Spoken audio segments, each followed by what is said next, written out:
how does a child actually learn to read? For some, reading and sounding words comes naturally with ease and joy, and for others, the process can be an uphill climb, especially when physical and learning challenges are involved. And even when we grow older, reading deeply and joyfully, especially the classics, can be hard if we haven't formed good habits along the way. Join us as we find new ways to encourage and walk next to our own children in our homes and in our schools while being inspired to pick up great literature ourselves. All this and more on this episode of BaseCamp Live. Mountains. We all face them as we seek to influence the next generation. Get equipped to conquer the challenges, summit the peak, and shape exceptionally thoughtful, compassionate, and flourishing human beings. We call it Ancient Future Education for raising the next generation. Welcome to BaseCamp Live. Now your host, Davies Owens. Welcome to yet another episode of BaseCamp Live. Davies Owens here on the journey with you. We're in the 8th year of coming together each week and discussing how to better raise the next generation in what does at times feel like climbing to the top of Mount Everest. And so here we are at a BaseCamp moment this week. It's a chance to look at what's going on in the culture around us. At times we will dive into topics specifically on how to parent better from subject matter experts. We look at what's happening in the world of classical and Christian education. But a lot of folks listen that are in traditional schools, as well as a variety of environments of educating, whether it's homeschools or hybrids, collaboratives, 5-day brick and mortar. The great news is that Christian education and classical education are growing so quickly with so many people around the world who are learning and interested in this process together. And so I always love just to say thank you and a big shout out to various schools that are joining us each week. I want to say a great hello and welcome and shout out to the folks at Gloria Deo Academy in Bulverde, Texas, along with the team there that are teachers and parents, and Joe Fessler, who is the head of school at Gloria Deo Academy. And a shout out as well to James Coward, head of school, along with the parents and teachers and everyone in their community at Trinitas Christian School in Pensacola, Florida. Thank you for being a part of the BaseCamp Live family, as well as the Zipcast community. This particular episode is sponsored by some great folks that I'd love for you to know more about. You can always check out our partners page on our website. Wilson Hill Academy is a great option for those of you who are looking for online classical education, or maybe just an extra class for your school that's on with classical teachers. A great organization, as well as the folks at the Champion Group. They do a Feed the Need event where they help schools raise funding and do so in a wonderful and winsome way. And of course, our partners at the Herzog Foundation, as well as Zipcast, which is of course part of our partner resources that we have here in the BaseCamp Live Zipcast world. I just would mention, if you're listening and you're not a part of the Zipcast community, there is a wonderful opportunity coming up at the beginning of 2026 for schools to join us in January and February and have a chance to be a part of Zipcast for the remainder of the school year. It's prorated. It's a great time to jump on board. We have an opportunity to get schools on, but we need to hear from you by the end of November. So reach out to us at zipcast.media. Our guest today, Sara Osborne, is the author of Reading for the Long Run, Leading Struggling Students into the Reading Life. She currently serves as the Assistant Professor of English and Director of Classical Education at the College of the Ozarks in Point Lookout, Missouri.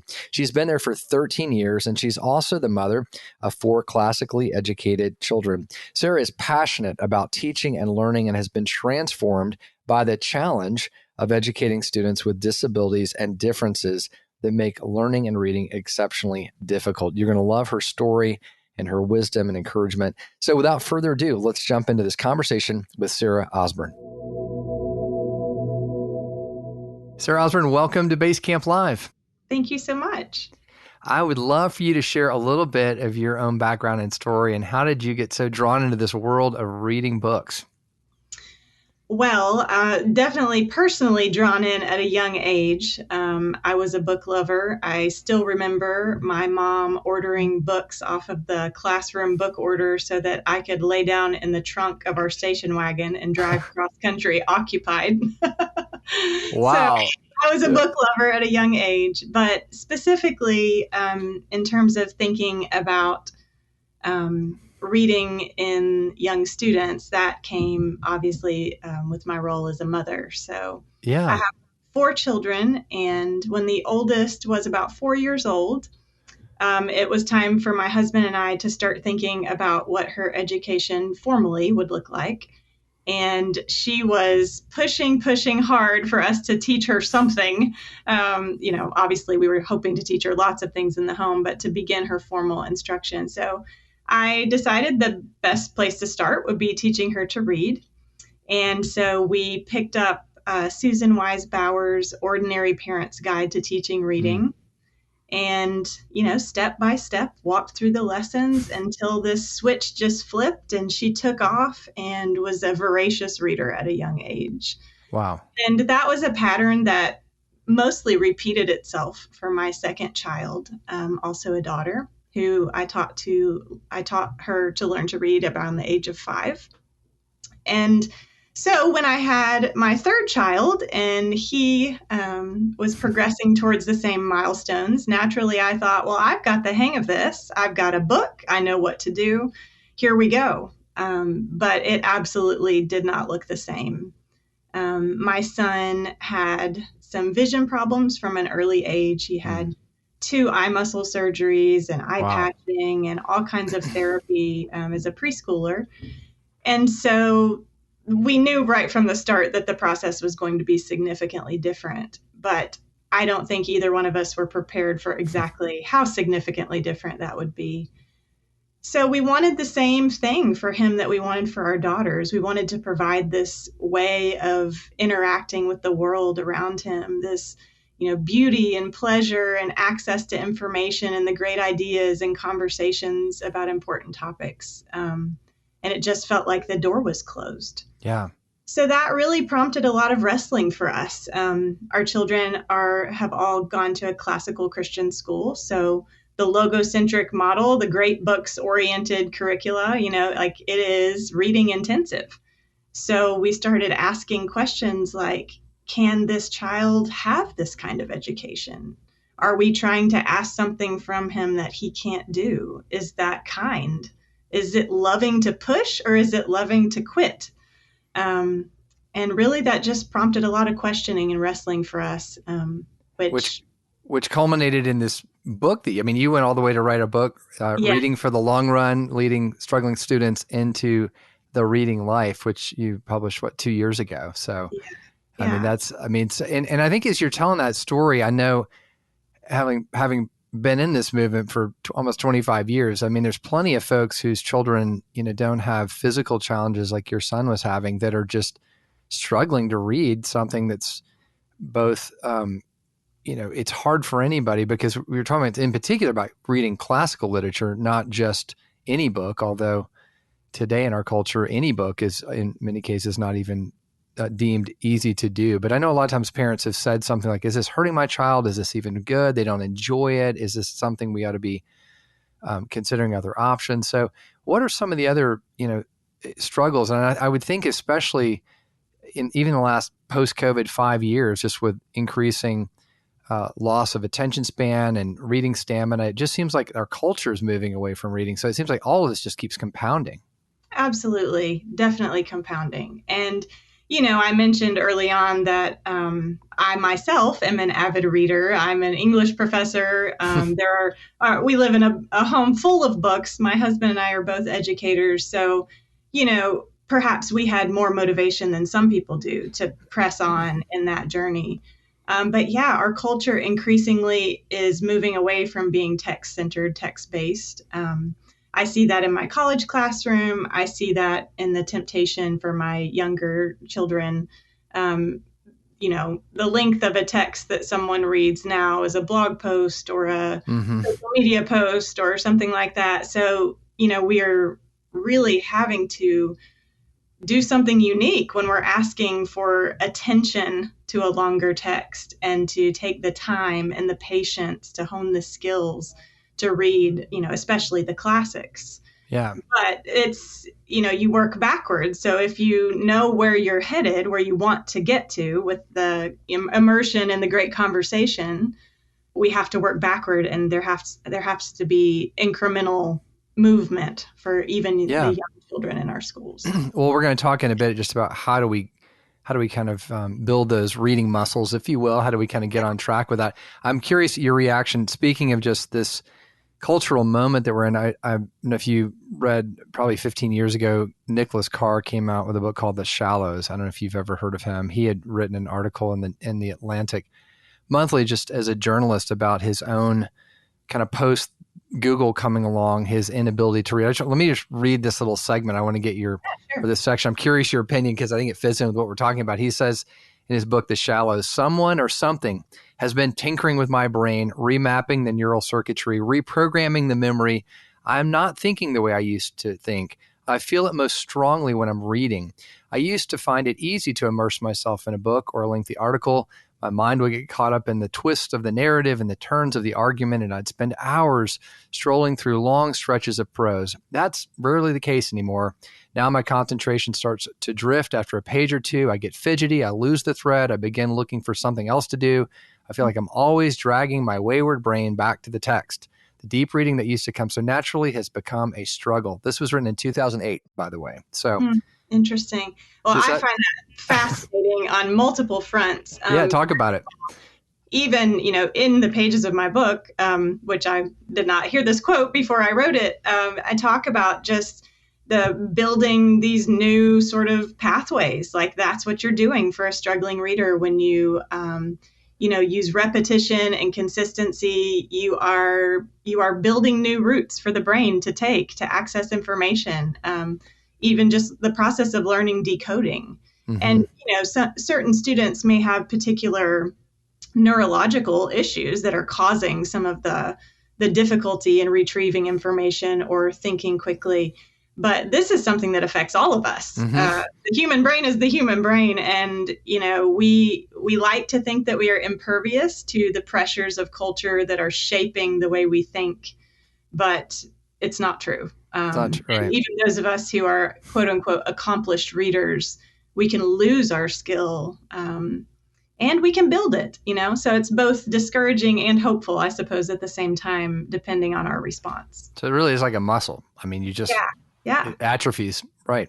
Absolutely. And, I use the metaphor of running to frame the discussion in my book because I am a runner and I've trained for a lot of long distance races. I'm actually getting ready to run one on Saturday. Good for wow. And so it's fresh in my mind. And, there's just no shortcut. You put in the effort, you add miles slowly, you do the same thing over and over and over. You wrestle with motivation. You sometimes bump up against injury and weakness and recovery. You have to have rest as well as activity. All of those principles, they're incredibly helpful, I believe, for helping struggling students with special needs or, differences, disabilities that are really inhibiting the process of learning to read in the context of a classroom, especially. But for all of us, these are just principles of diligence and discipline and self-control. Yeah. Which unsurprisingly, they also lead to character formation. Well, I love the way you're articulating this because I think, again, there is just an undercurrent of questions among parents. Like, is this really the best use of time? And boy, it seems to be a struggle. I want to go to a break in a minute, but before we do, in particular, the classic texts are especially filled with challenges. How would you explain, compared to your beach novel? I mean, a classic text is a weighty for all the reasons you just said, because it's so rich. And if you can get through it, boy, it does all kinds of wonders on your character and your mind. But talk a little bit about why is it especially challenging? Yeah, well, for anyone who has ever tried to read, especially, the classics are by definition older texts. Disagreement on what qualifies as a classic out there on number of years and such. But sure. These are texts that have stood the test of time, so to speak, and have had significant impact on, our cultural and human experience. And so, anytime we are entering into a different culture than our own, whether that's geographically a different place, whether it's, a different time period, whether it's simply a different educational background, the language changes. And so we find it difficult to wrestle with someone else's perhaps archaic language, perhaps just, verbosity at times, sometimes incredibly long sentences, witness William Faulkner, right? Sometimes we are reading maybe not jargon, but something close to it when we're reading content-specific texts, about scientific inquiry and political discourse and things like that. So all of this takes us outside of our normal everyday linguistic experience and exposure. Yeah. And it requires us to step into something a bit more unknown, which is a challenge for all of us regardless of our reading ability.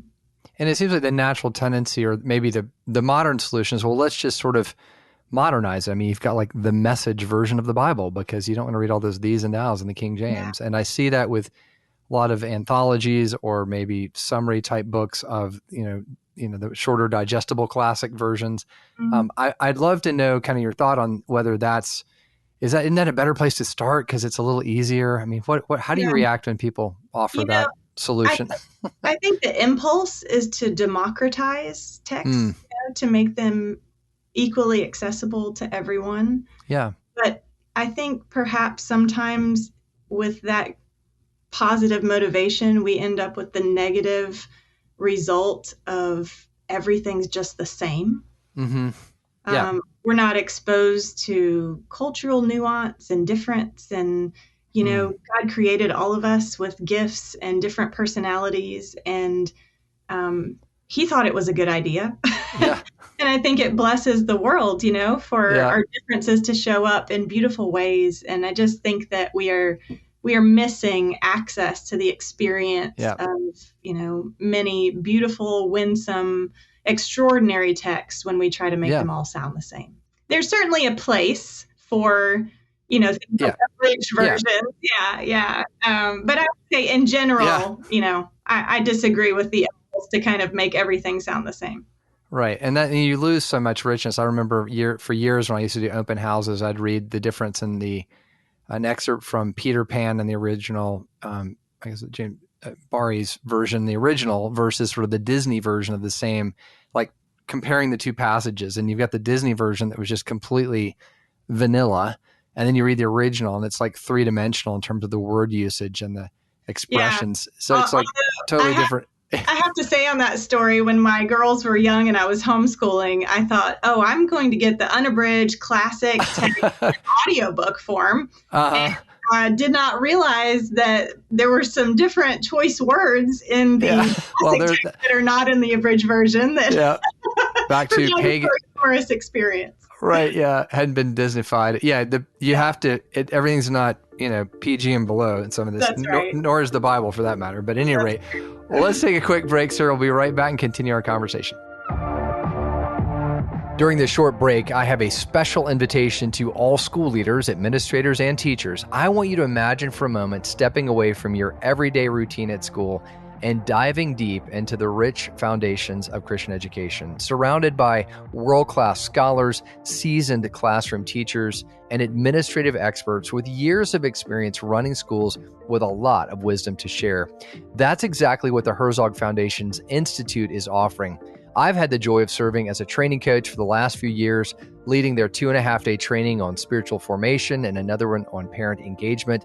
They offer close to 50 unique training events ranging from board governance to marketing to classroom best practices. They even offer a training on how to teach the great books. And the best part of all, well, thanks to the generosity of the Herzog Foundation, these training events, including lodging, are completely free for Christian educators.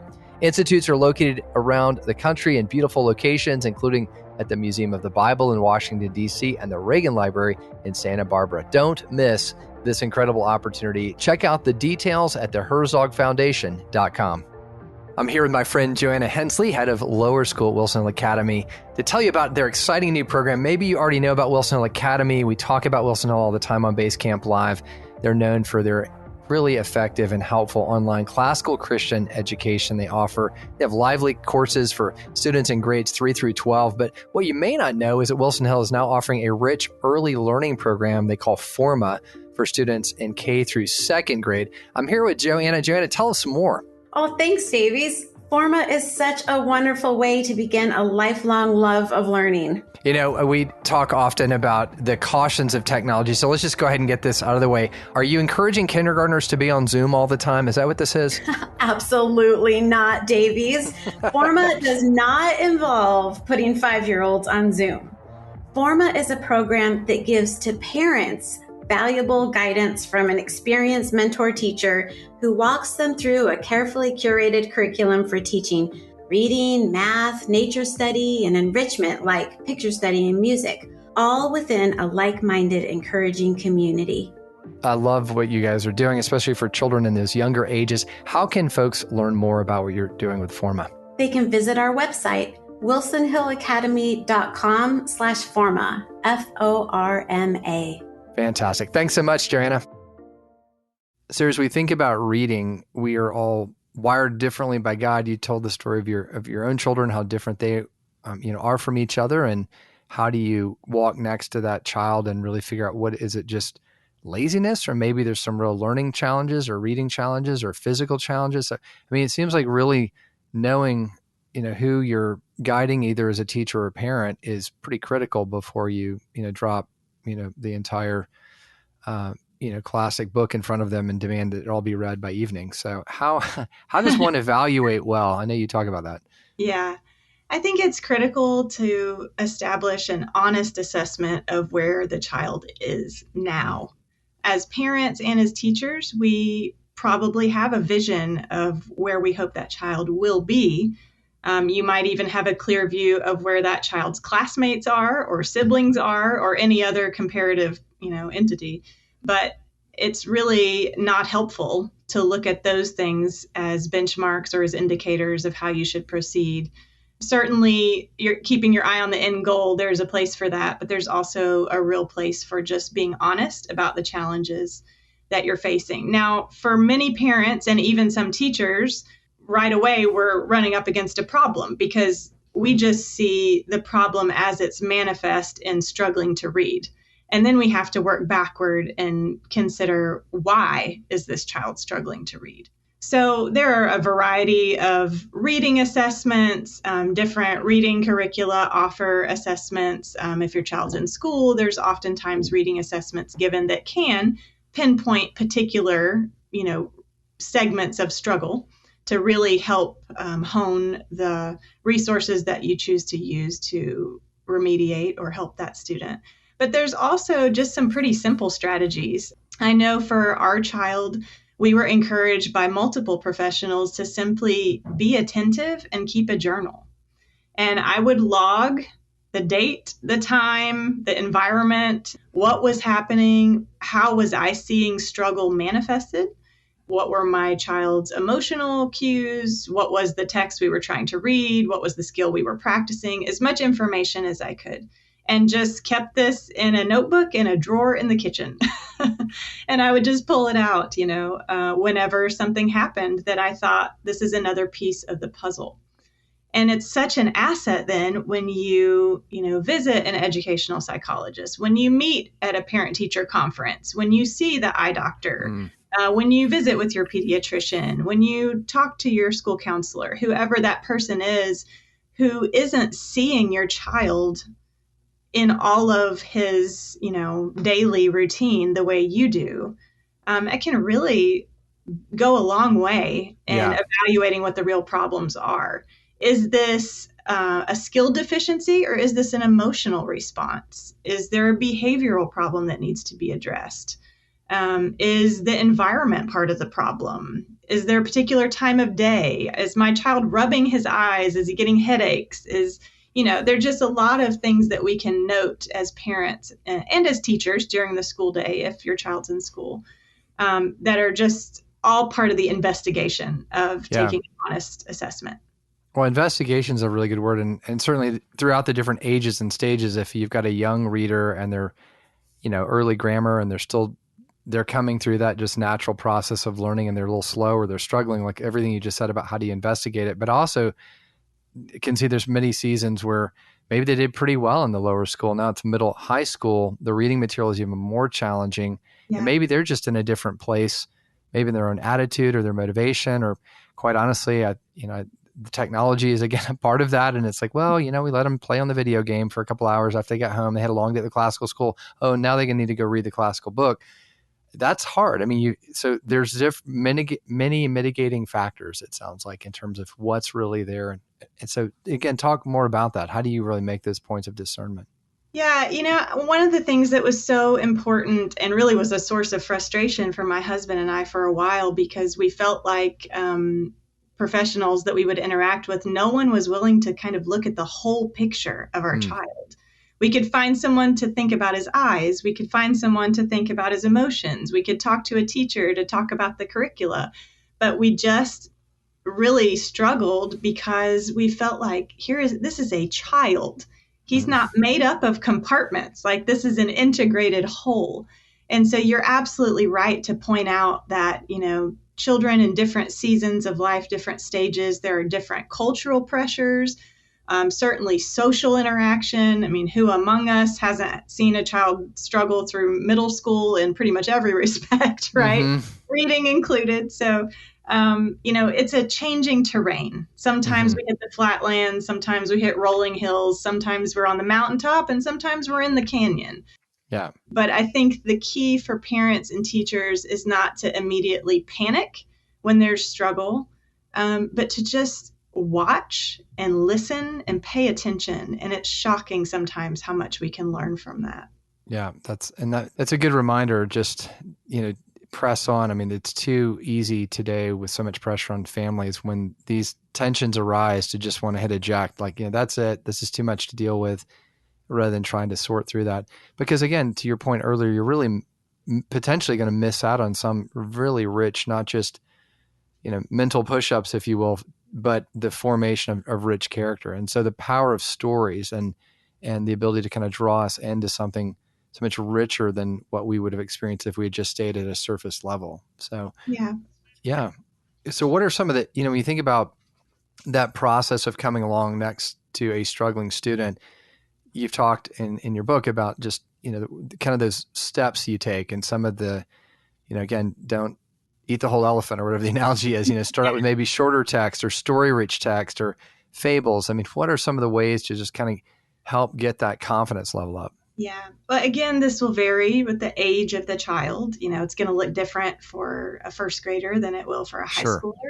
But to speak to the, parents and teachers of the younger children first, because children are so varied in their speed of development, that kind of kindergarten to third grade range is just wide open. They pop up, some faster than others, some later on, some follow the exact average. But I think particularly when you have a child who has noticeable reading struggles in that age, even when you are doing things as simple as, learning letters and individual phonemes, phonograms, and you're building words and you're practicing word families. I can remember doing that for hour after hour, day after day, week after week for years when my son was young. And I'm thinking, okay, we're doing repetition and consistency, but this seems quite elementary for quite a long time. Are we just stalling out here, and this is a sign that we should give in and give up? And I just want to say a word to those parents and teachers of those young students in particular, because those early years, those were the hardest for my husband and I, because those were the ones where we couldn't see progress very clearly. If we saw it at all, it was minute. And that's when we needed people, I called them my team of knowers, our eye doctor, psychologists, school teachers, like all these people on our team who were, experienced professionals in their fields. Ideally, this is someone who has walked children like yours down this path before. They are the ones who can look at you and say, no, you're building the skill, you're doing the things, time and maturity, and you're going to see some success. And if I hadn't had people speaking into our situation like that, I'm not sure where we would be. But I just want to say that, especially to parents and teachers of those young children, because that kind of labor for, months and years is very difficult. And few are the people who are willing to stay the course like that, children included. You have to, provide enough motivation and encouragement to prompt them along in that journey. It's not just the choice of the parent or the teacher. It's an effort in tandem to move towards the goal. And then, go ahead. Well, I was just going to say, to confirm that point, I mean, this is one of the great and wonderful beautiful things about being in a Christian community, in a classical school community, because you are on this journey together. And so there's a sense in which having those other perspectives from teachers or even other parents saying, yeah, we're struggling with this too. This is not, because I think that's the underlying fear is always, am I hurting my child, or am I doing something that's in the long run not going to be beneficial? So I think to have those experts around you makes a lot of sense. You're going to maybe say something about older students too. Yeah, this might change at a certain age and stage as students move on. The strategies aren't going to look the same, and hopefully there will be a point where the years of the repetition and the consistency, decoding will finally start coming along, and then Lord willing, you get to the end of a reading curriculum and you celebrate success. But I remember asking very quickly after that, now what? No one has a playbook for me now. There's no teacher's guide, but we're not ready to just start reading full-length classic texts, after level 4 of All About Reading. So what do I do now? And that's where I think, especially for older students, we really have to exercise a lot of care in the way we deliver the same kinds of strategies. And let me give you an example of what I mean by that. We're talking about short, digestible text for younger students. It's easy for us to think probably in our minds of what that would look like because there are more of them for younger students, and they are often colorfully illustrated. You can find text with fewer words on a page. The words are maybe even bigger. There's a lot more available in terms of resources. But then what do you do when you have a junior high student who's still struggling to read, but doesn't want to feel like a baby, doesn't want to be belittled by the kinds of resources that, are being used, but still needs a bridge between that sort of elementary decoding proficiency and moving into longer, more difficult texts? One solution that we came up with for that was the Searcy Institute produced a book called Fables of Aesop. And it is a collection of fables, which many younger students are exposed to. But I have found that when younger students read them, the moral is always listed at the end. And oftentimes the language has been slightly modified so that there aren't so many archaic words, etc. This particular version that Searcy has produced, they're still short texts. They're still grouped thematically, so we can offer some pre-reading activities to just get the child thinking about the topic that's going to be explored. But they have left it in, I can't remember exactly the time period, I want to say 1800s, that the text comes from. But it's not completely modernized, and it does not give the moral at the end of the fable. And one of the great things about that is that you can lead a student towards reading comprehension and pulling out, kind of checking for that by asking the student to pinpoint the moral of the story. And it just isn't presented in quite as elementary a fashion as that's normally done. So we actually use those just after school on breaks, like it's an easy 5 to 10 minute activity an aide could do in the classroom. A student could work through over a period of time just as a sort of extra activity, not a wholesale curriculum. Yeah, that's really good. We've done a similar thing with short stories. That's another wonderful resource for older students because you can find classic short stories, maybe some of the authors that the student is going to be exposed to even, but just the volume of text is smaller. And so you can begin to increase a student's access to longer words, more complicated sentence structure, but still try to, rein it in a little bit in terms of the burden that you're putting on that. And to your point, even about being a runner, I mean, you don't start out with a marathon, and you get those confidence boosts of, wow, I did it. I read this book. It was just a shorter version. Now you're ready for the next one. So why don't we take another quick break and come right back. And again, just appreciate the wisdom and encouragement for, I don't think anybody listening is sort of immune from this. At some point, even if you are a, doctoral scholar, you probably struggle at some point with the greatest classical books out there. And anybody below in that educational journey, we're all running into these challenges. So we're just going to continue the conversation and love to have just some more words of practical guidance and wisdom as we try to figure out how to read well. We'll be right back after the break. I know as a school parent and administrator that, like many of you, when I hear the word fundraising, it can make me feel a little bit uncomfortable. But there's good news. Our friends at the Champion Group have created something different, a fundraiser that is simple and effective. The good news is there's no selling of cookie dough, wrapping paper, light bulbs, and it's one that actually brings in significant support for our schools. It's called Feed the Need, and at its core, it's a peer-to-peer fundraiser, but it's so much more than that. The campaign builds toward a powerful service event where students pack and ship 10,000 meals for families in need, both here at home and around the world. These meals don't just meet a physical need, they open the door for the gospel to be shared. And that's what makes Feed the Need so unique. It's not just a way to raise money, it is a discipleship experience.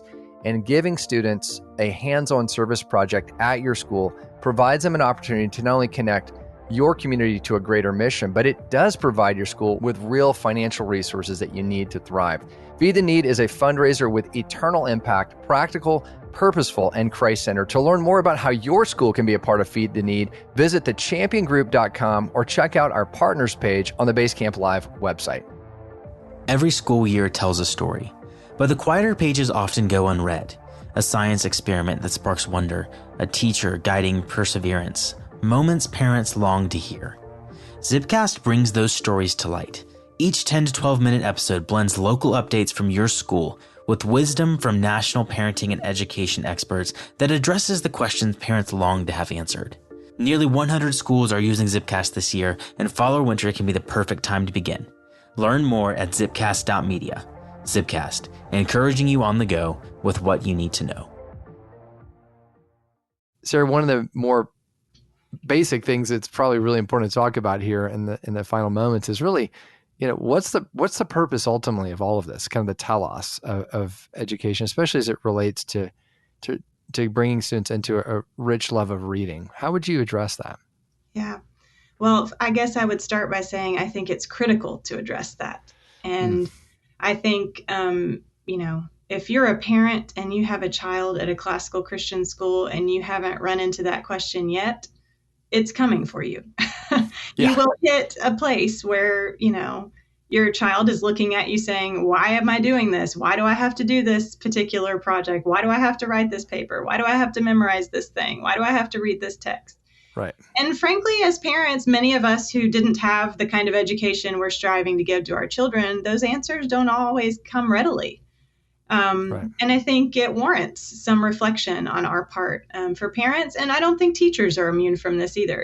As a teacher, I know we can just sort of get into the routine of what we're teaching and kind of move from point to point to point across the semester or the year. And we can even be tempted to lose sight of what the end goal is as we are grading quizzes and papers and giving assignments and correcting behavior, et cetera.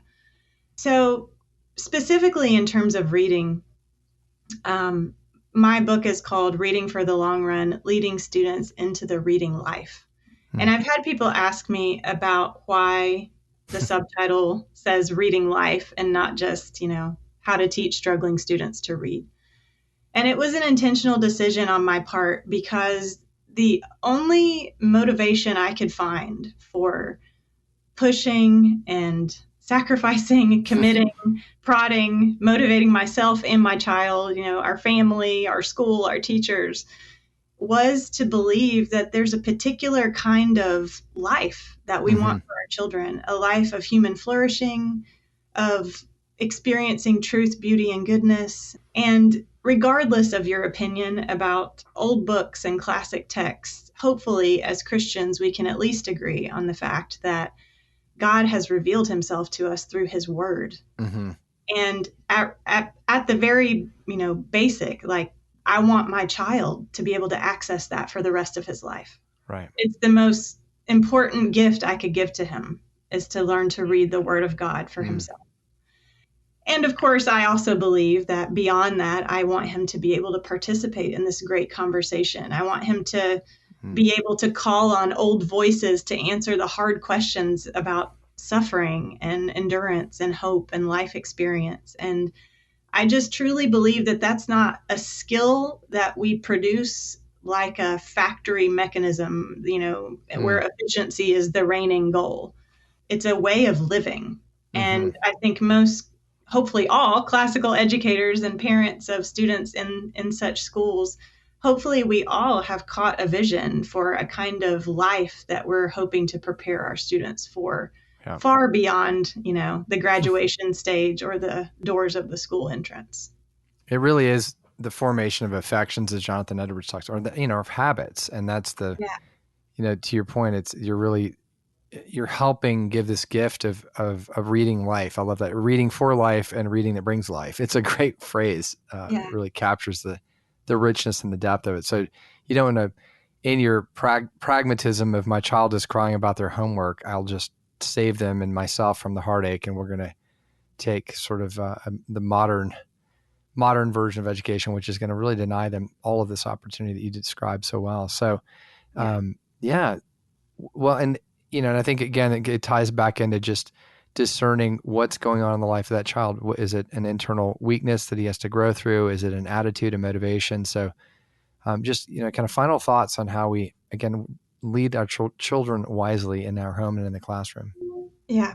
The running metaphor that I use to talk about the long road to reading for many students is a metaphor that certainly didn't originate with me in terms of doing something hard. And in fact, as Christians, we know Paul uses the metaphor repeatedly, talking about running the race of the Christian faith. And I think we can think about the telos, in the same way, like what kind of life am I wanting to give my child? Well, how do I disciple him or her to that end?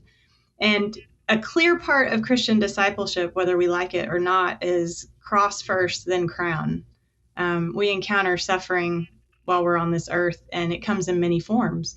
Yep. For some of our students, it comes in the form of disabilities or disorders that make classroom learning in particular exceptionally difficult, but logocentric learning, learning to read, very difficult.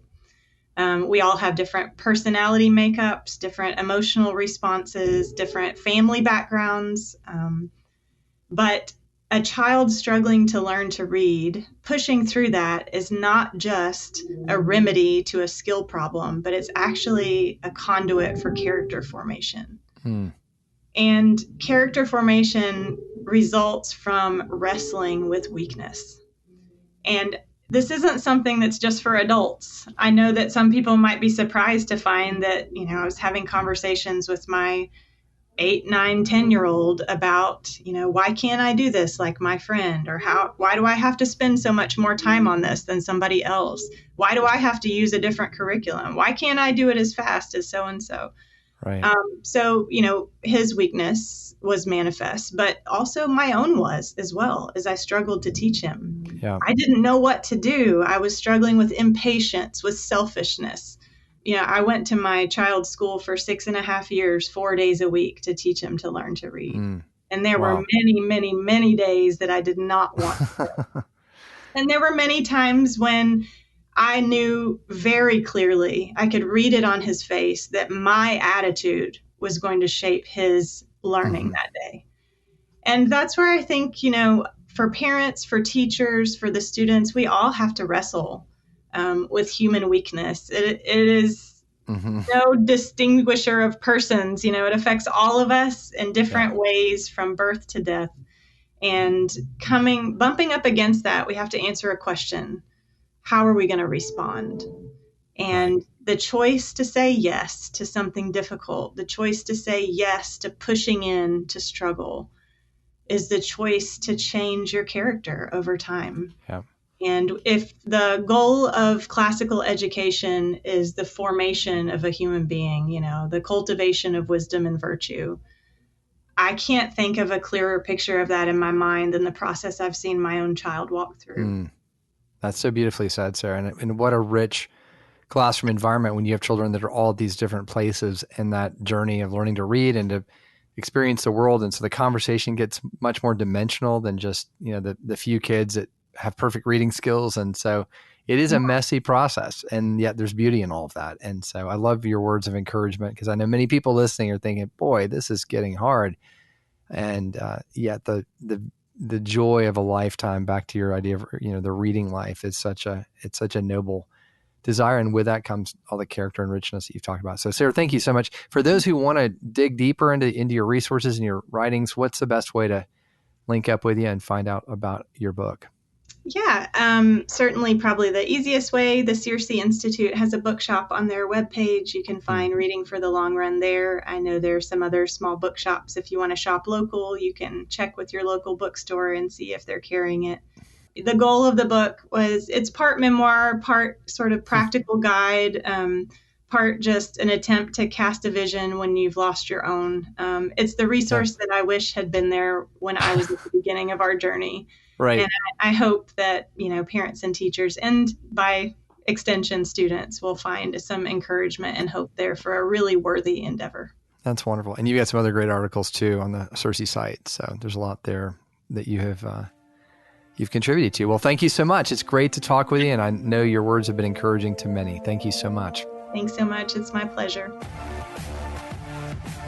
Thank you for listening to this episode of BaseCamp Live. Be sure to check out our website, basecamplive.com, for more than 8 years of timeless episodes that you'll find helpful and encouraging, as well as the helpful resources offered on our partners page. The views and opinions expressed in this program are those of the speakers and do not necessarily reflect the views or positions of our partners like the Herzog Foundation.